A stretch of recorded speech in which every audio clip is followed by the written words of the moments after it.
Welcome to the second episode on how to use GitHub Studio 2 Edition. In this video, we will cover the GitKraken UI. GitKraken has this neat thing called the toolbar. It will be located at the top of the window. We only care about the middle section of this toolbar. The main buttons on the toolbar does as follows. Undo, undoes the last action. Redo, redoes the last action. The Control Z and Y work the same as these buttons. Pull will download and update the files on your current branch if there were any changes on the remote branch.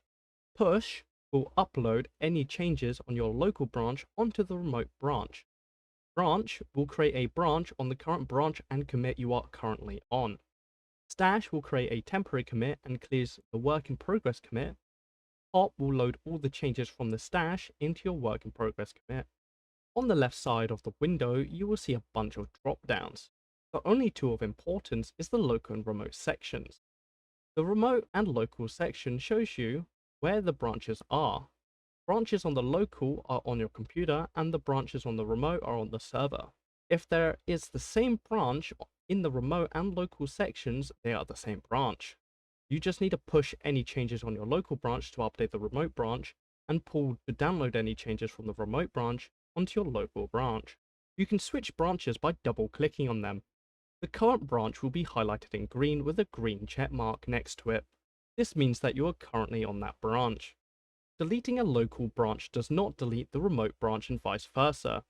If you delete a remote branch and no one has a local copy, it becomes permanent, unless through the pull request. On the right side is the commit view.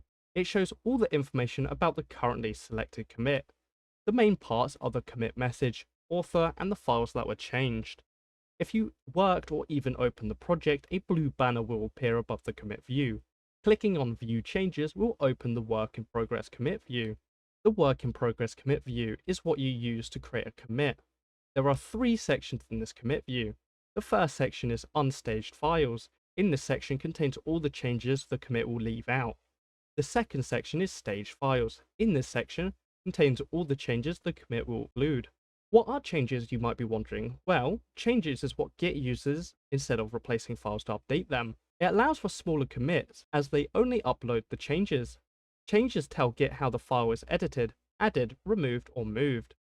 Changes are most effective in text documents and scripts as they only save changes of lines of text and code in the document. Models and levels don't get this as the whole file is updated. Hence why levels and some files need to be managed carefully. The final section is the commit message, the title and description as well as the create commit button. There are some buttons on the work in progress commit view. The red trash can located at the top left of the commit view will clear all your changes.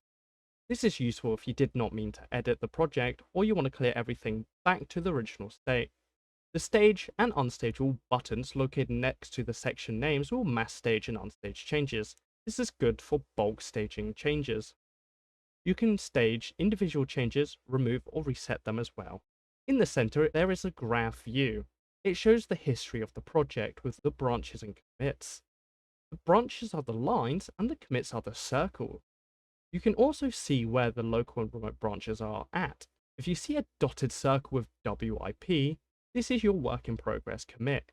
It has not been created yet, but shows you where you will create the commit. This contains all your current changes and work. This has not been created and or pushed yet. Clicking on this will open the work in progress commit view. That's it for this video. Thank you for watching and take care.